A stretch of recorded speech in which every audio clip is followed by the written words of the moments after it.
G'day folks, it's that time of year again to graft your trees, and as you can see with this one, I've put probably about another 20 grafts on this one. I call this one my Frankenstein apple tree. But the types of grafts I put on is the Esopus, the Golden Delicious up there. These ones that are not tagged, they're all crispy crunch, I'm guessing. I've got a a 20 ounce. I think I'll put the 20 ounce a little bit too high up in the tree, but I'll get some signwood off that when it grows. And Elizabeth, and again I tried to spread out the Esopus and the other ones like this one here, the Golden Delicious and so forth, around the tree. Made these tags. So this is an cane apple, so you can sort of see it there. Most of the tags are on the star pickets on most of them, but this one I had to put it because this particular branch is an acane, and I really like the acane or the acani. These are the tags. So that's one.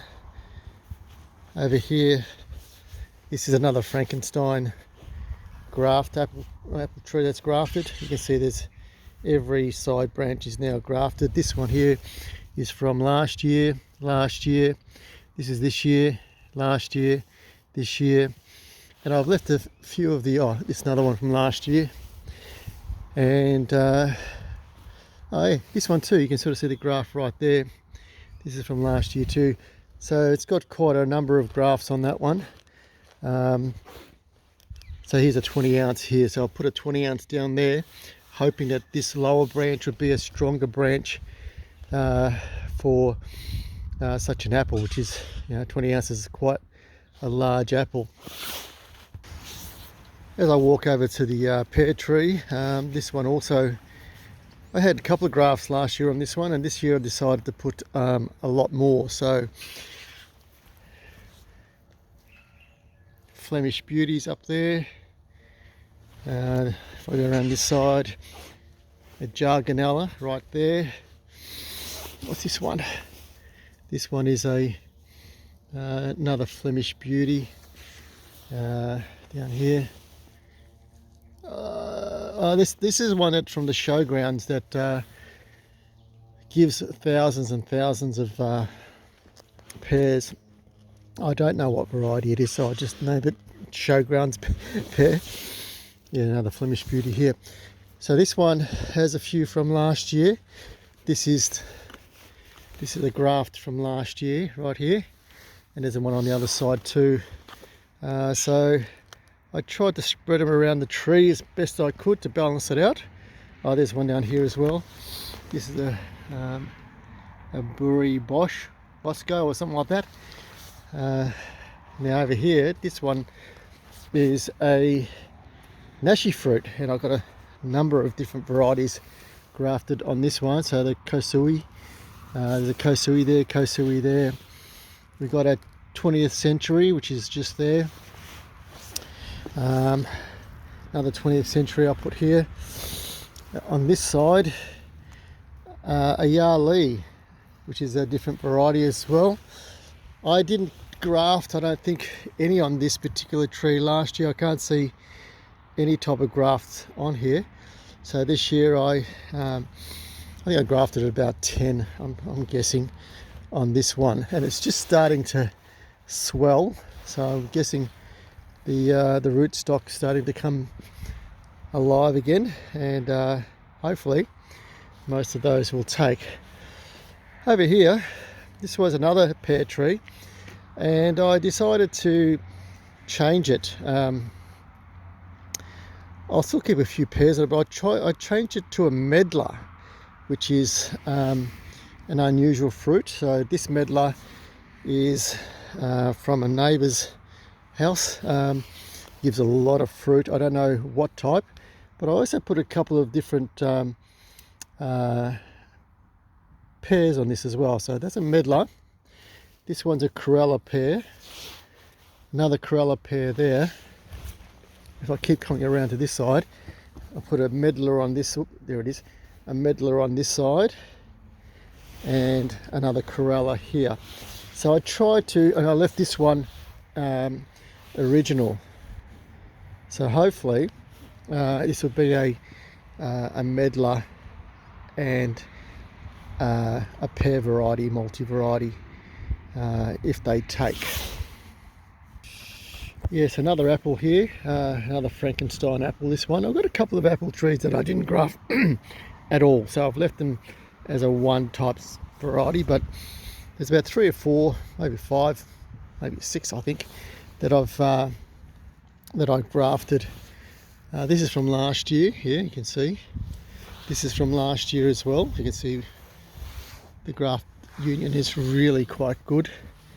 If I come around this side, you can have a bit of a look there. This is from about 2 years ago, and this one is about 2 years ago too, I think. So this was a Granny Smith, and yeah, Granny Smith, and I really don't like Granny Smith, to be honest with you. I don't mind having a bit of fruit from it, but I tried to change as many branches as I could to different varieties. So again, I keep losing size in terms of the tree size by grafting, but I'm hoping that getting the grafts lower down. I mean, this one here is quite long, and then you've got the graft quite high up, so I'm hoping it won't be too weak in these positions here. I could have cut it right back down to here and tried to do it there, but I don't mind having a bit of Granny Smith growing here and then going into a Crispy Crunch or a Jonathan or Pea's Good or a Cane further up. So that's another Frankenstein apple tree. Well, back in the fortress now. This is an apricot tree. I did graft it last year, and this one took, and I thought, you know what, maybe it might pay to graft as many varieties as I can on this one inside. So I've got about 4 or 5 different varieties on this. There's got a Moore Park, which is there, a Hilton, which is that one, a Divinity, which is that one, and oh, that's right, a Travat, which is this one, and the H. Let me remind what the H was. Oh, I can't remember what the H one was, but that's another one. So there's about 5 or 6 different varieties on this particular apricot tree, and I thought, having it in the enclosure like it is, that all the ones outside that I got the signwood from are susceptible to birds, but this one, if they all take, will provide the same variety of fruit but protected inside the enclosure. I don't know if you can see it too well, but this is another graft I did on the quince. Now, last year I grafted just there and another one up there, and I thought they were a little bit too high, and that was a Champion on a Smyrna, and I decided that I will put a pineapple quince down here and another pineapple on the other side, a Champion just here. And because it's a pineapple quince, a Champion quince, and the tree itself is a Smyrna quince, there'll be 3 varieties of quinces on this one tree. Again, like the apricot, not susceptible to birds. And I'm trying to bring down the height of these ones that I did last year a little bit lower and closer to the branch, not right on the branch, but closer, probably 2 or 3 inches, or between 1 to 3 inches from the branch, or trunk, sorry, rather than being right up the top there. Although being a small tree and having it grafted so early, I think those grafts will be quite good as well. I'm going to take a tour around the garden. It's winter. It's just at the end of July, so we've got one more month of winter, and spring is just around the corner in September. So over the last couple of months, I've planted trees, grafted trees, and of course pruned the trees down to get the shape. Now you'll see with the apple tree here, a lot of these are spurring timber or wood, so a lot of the fruit will be on these shorter branches that are inside the and outside of the main canopy branch. And yeah, we'll get a fair few fruit still on this particular tree this year. So the espaliated mulberries were pruned down and tied back, and they're just starting to open up. So if you sort of see there, so we've got a fan type of espaliated there, and all the way down to the back, and the very last one's a small one that I made from a cutting, so that should catch up hopefully. Another little Frankenstein apple tree. This is maybe the sixth one. Again, I wasn't too happy about putting these grafts high up like that, but this is being grafted down the bottom. You can see there's a graft right there, and a graft right there, and a graft right on the other side. So this already has 3 grafts on it, and I really didn't want to cut it back down and lose those grafts, so I decided that I would graft upon the grafted parts of the branches. So this is why these ones are so high up. Again, if you have a look, these are all spurring timber or wood, so that's fruit. All this is fruit, this will all be fruit.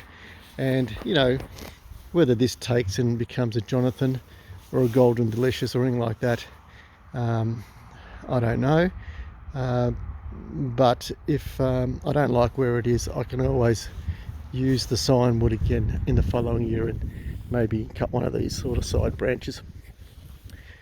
Over here, the red sensation, this grew enormous this year. It was actually the same size as that, and it just took off. I don't know why. I loved its position, but yeah, I packed it back by probably about a quarter, and hopefully from these second-year-old timbers, there's double bud. All these double buds should be fruit.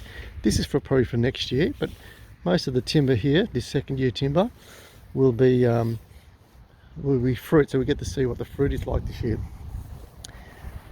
A full-year persimmon, like I said, in the middle here. If you remember the lemons, there's 4 lemons, all Lisbon. So there's one over there, one there, one there, one there. So it'd be quite a large lemon tree with 4 separate lemons, I guess, on it. Probably can't see it from where you are, but this was all full of agapanthus like that over there. And slowly I pulled them out. That was a big job. And in their places, I put in some miniature dwarf oranges, and mainly oranges on this side, and mandarins on the other side. So rather than having agapanthus, there are citrus. Now I know that this tree here is not the best place for these to grow, but I had so many to plant, and I thought, why not just give it a go and see what happens. I'll keep going around here. So you can see now we're going into, I think this one's a lemon. Yeah, it is a lemon, a dwarf lemon. The Santa Rosa was planted just recently, and you can see it's budding up and got a few flowers on it already. For something that small, I was quite impressed. But there was bamboo there before. I had to take all this bamboo out this time last year, I think it was.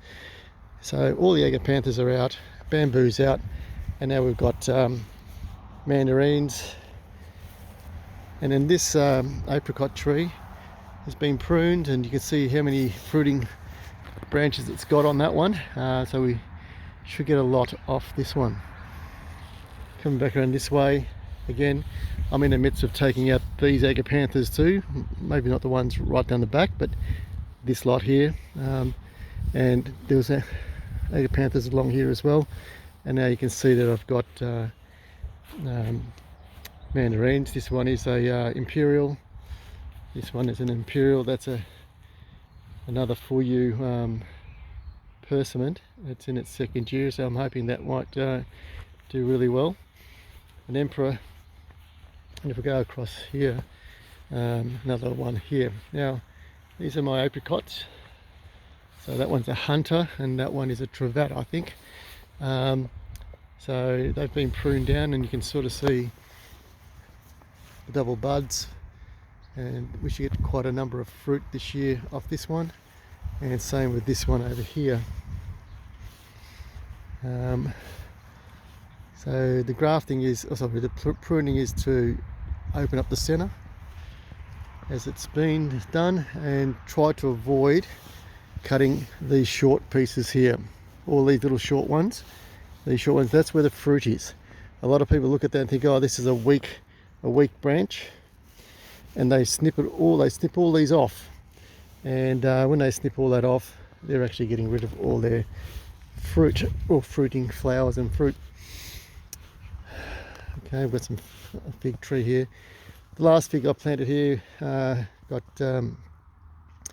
root rot because it gets really wet along here, but I raised it up a little bit this time, and hopefully this will do better. Another lemon there. It's, again, all dwarf varieties, so they're not going to grow massive, these ones. Roughly about 1.5 meters or so high, and about 1.5 meters wide. We've got a lot of figs off this one. Again, you can look at my tag. This one is a black Genoa, and yeah, so I mean with figs you can put them right back down and just let it grow again, because they give fruit on new growth, not old growth. So there's no point keeping a fig too big. Around this way, another locust. Now these should be getting flowers this year, but it might be a bit late. I'm not too sure. Here we go. You can cluster. There's a cluster right there. So the locusts are doing okay. Down to my olive trees.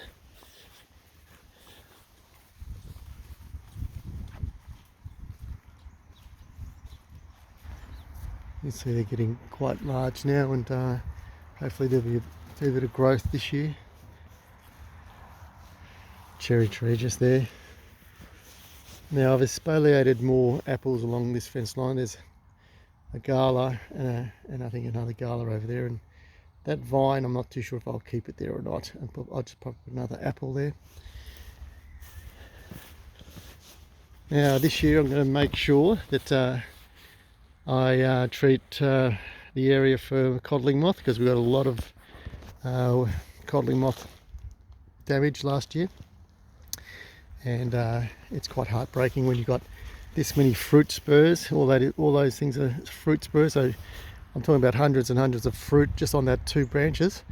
I tried to invigorate a branch to grow here and down there, but it sort of didn't work. I'll try again, although these ones here worked. So you can see that I've got this one growing on the top and on the second rung, but not on the third one. This one over here, the first one, which is the most vigorous, of course, and I've got a second one, and maybe this one might continue growing, and I'll continue, sorry, this one here, and have a second rung there.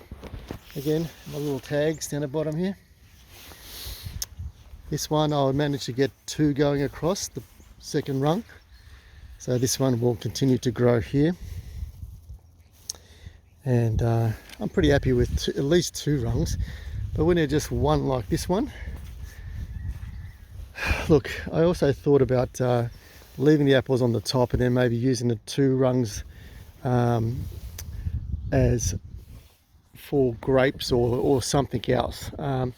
I can't plant a tree where the post is, because I actually concreted these in. A lot of people don't concrete them in, but I did, and when I concrete something, I concrete it quite large, and I can't plant it close to the post. Otherwise I probably would have put another tree there and that, but it's not working. Over here, this is a plum tree. I really hacked it back this year because I just wanted it to really take off. But all these things here are fruiting spurs or fruiting, so there will be some lower fruit this year, and then hopefully the top will be a lot bigger. Yeah, the pomegranate. Pomegranate gives fruit on at least, got to be at least 2 to 3 year old wood. So a lot of this is now becoming 2 to 3 years old, and we got about I know about a dozen or so fruit off this one last year, or a few months ago really. So hopefully that we get a few more. Another locust. Again, I've rearranged some of the trees because I didn't want to create shade, so a lot of the evergreens down the back, as much as I could anyway. And I'll keep walking this way. What can I show you? So you've seen most of that. I'll go into the fruit fortress now. In the fruit fortress, I am pretty pleased with the 3rd year growth.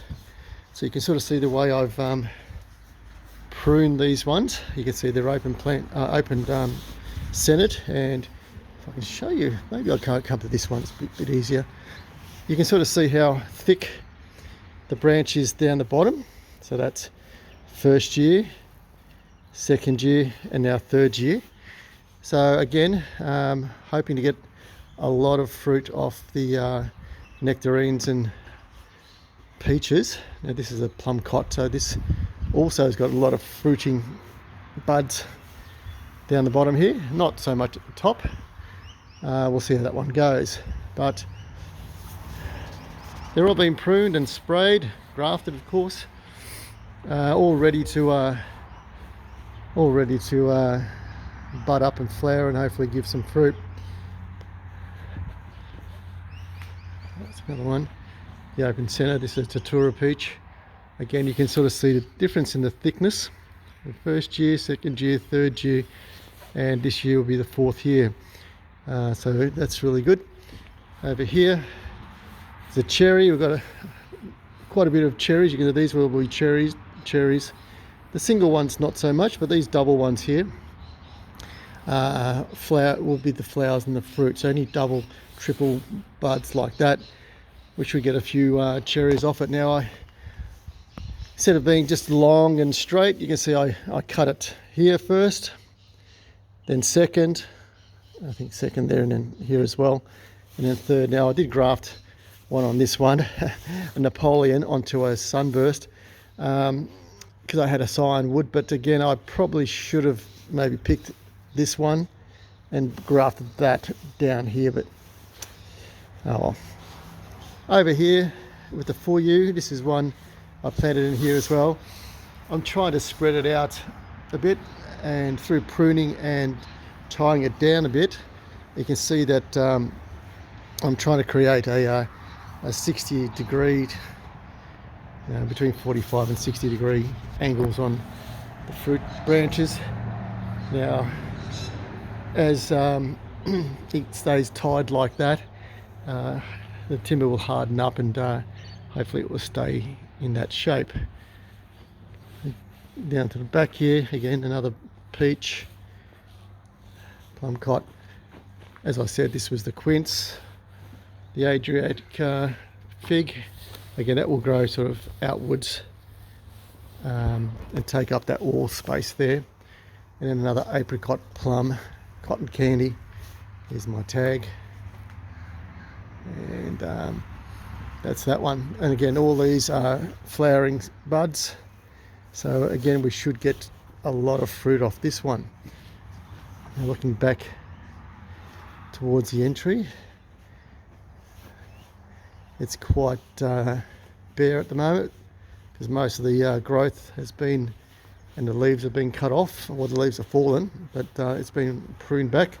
A lot of these, especially this one, would probably reach close to the roof line, but pretty much I would probably keep most of the trees that are in here around this size when I prune them back each year. So they're about, I think about, from my height, about 2 meters. Even though the tree is not 2 meters itself, because it's got a 600 high raised garden or pot.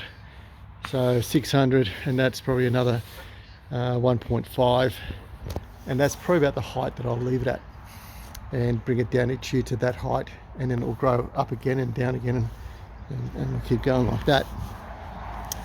So that's the back, and as I said, it's all been sprayed with copper for leaf curl, so hopefully we don't get any of that. Well, I haven't got any of that so far, but you never know. If you don't spray, you might come along.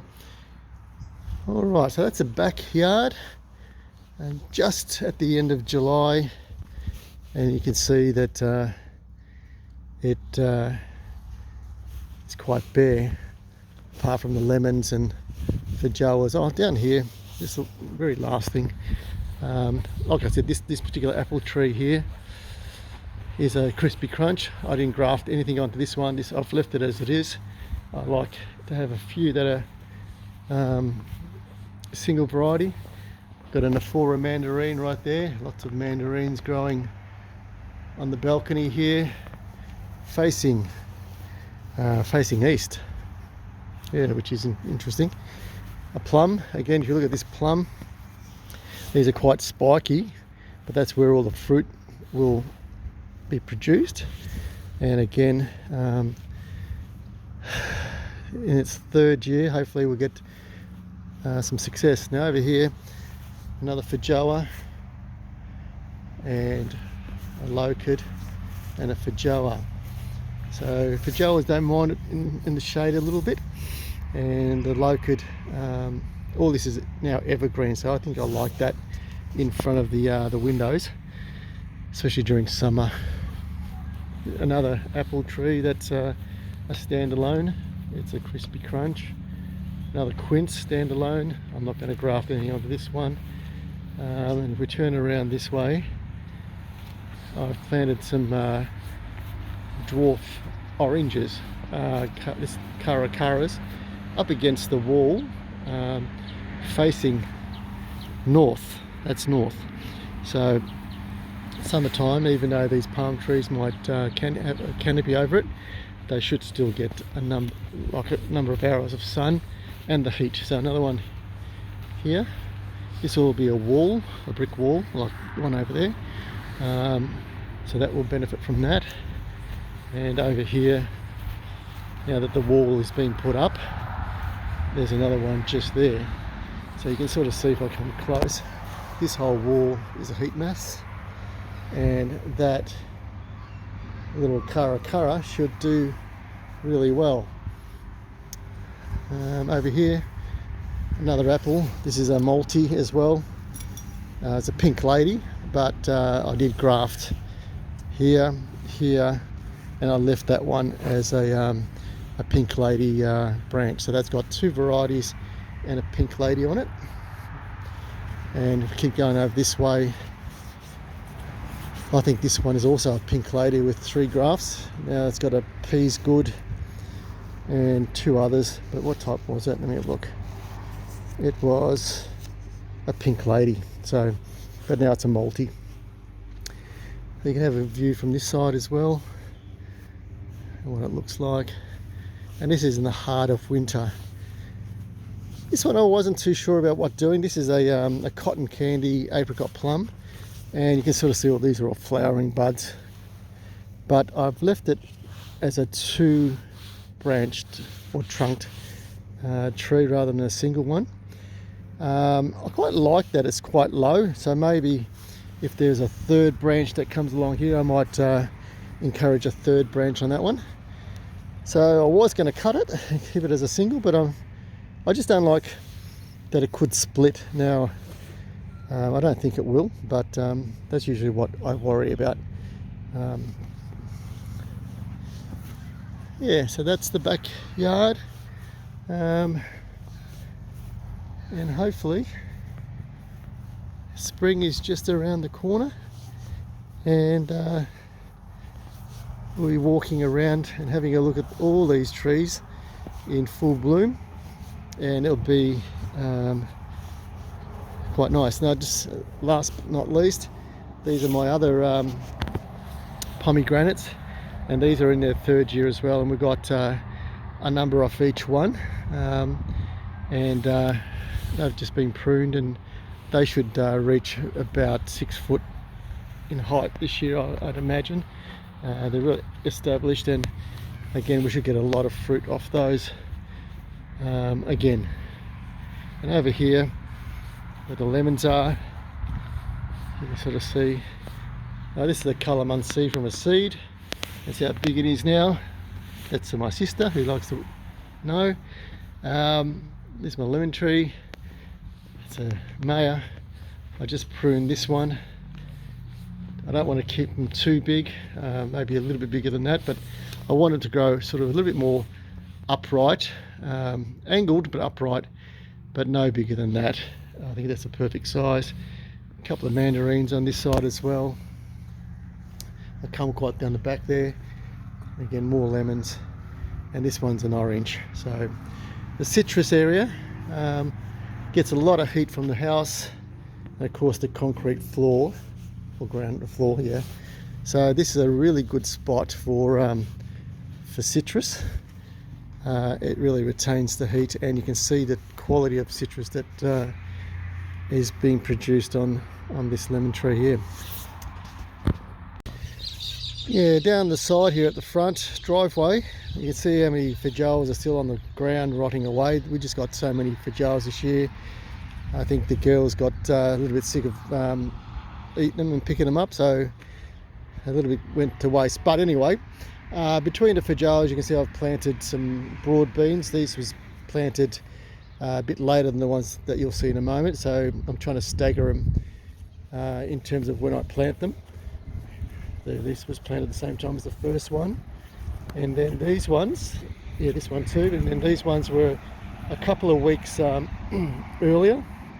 You can see they're a bit taller and bigger, and then these ones are getting bigger and bigger and bigger. Now I haven't pruned the feijoas.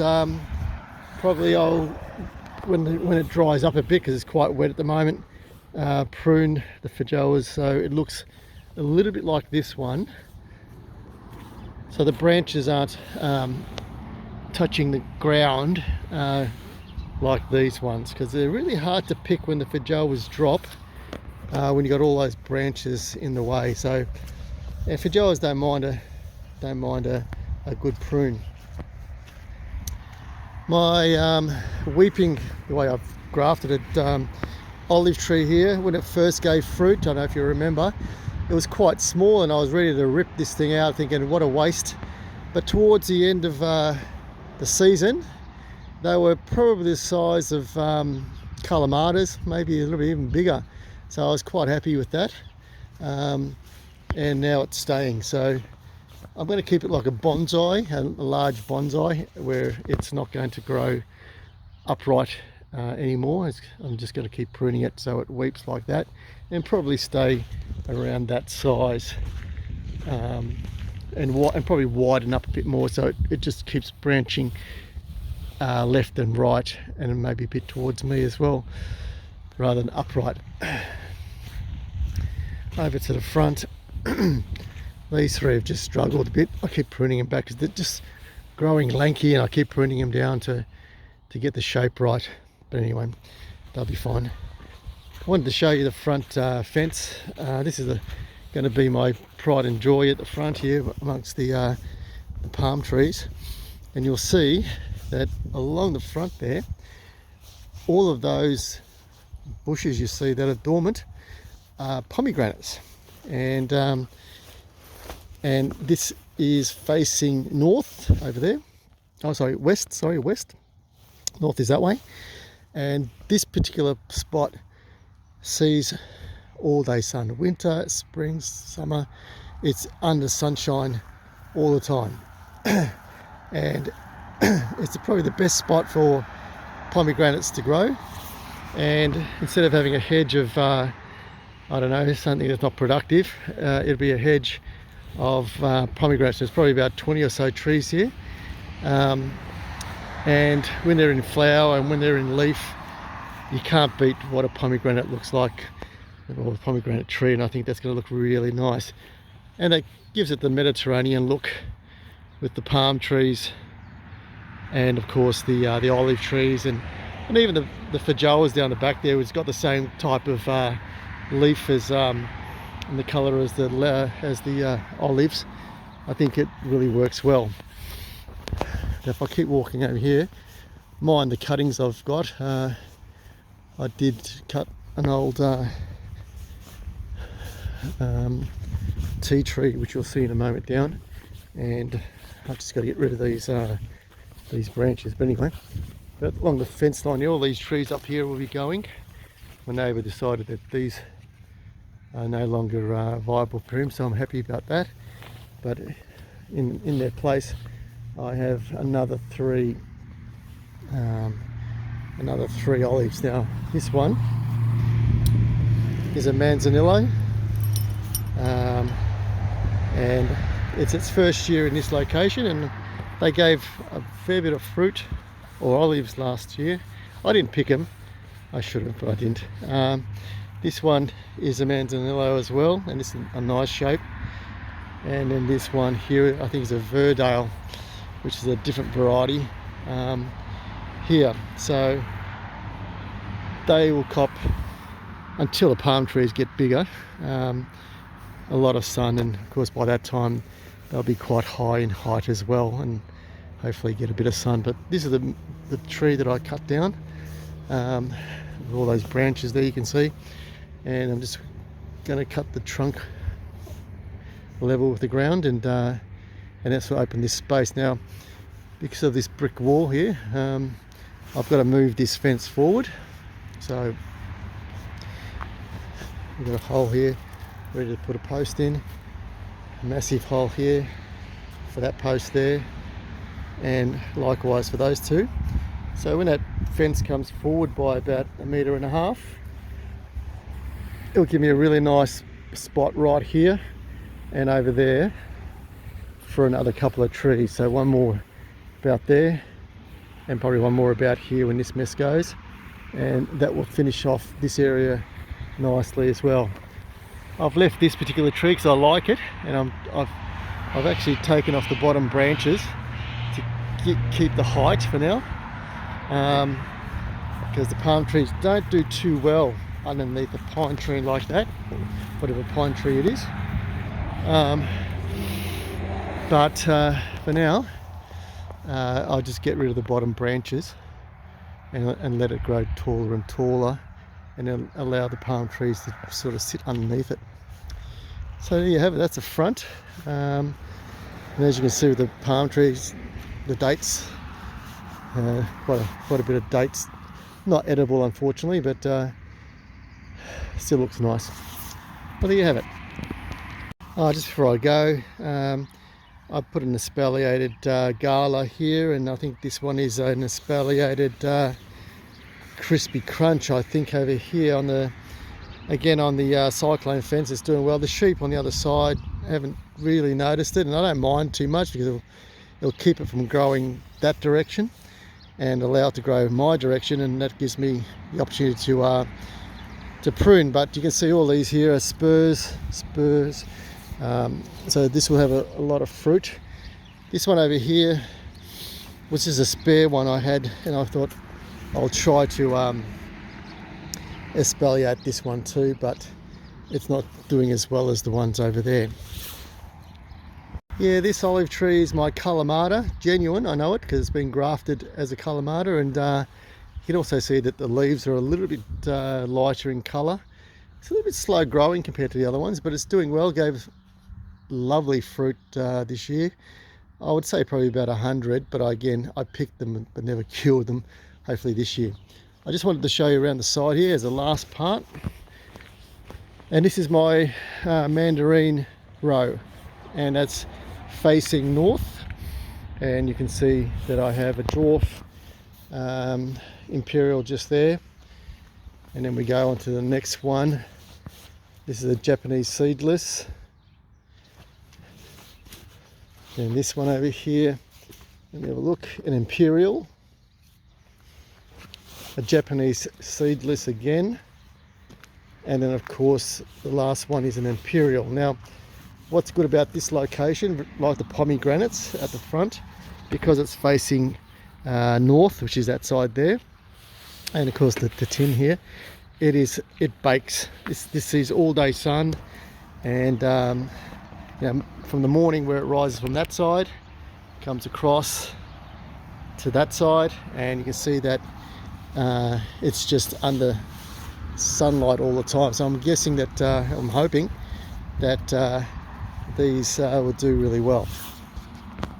And to finish it off, very first trees that I've planted here after cutting down all the gum trees that were on the property are my Canary Island date palms. And this it's well, I'm guessing about the 6th year, and you can see how tall it is now. And even though I love my fruit trees, I love these date palms, and they're doing really, really well.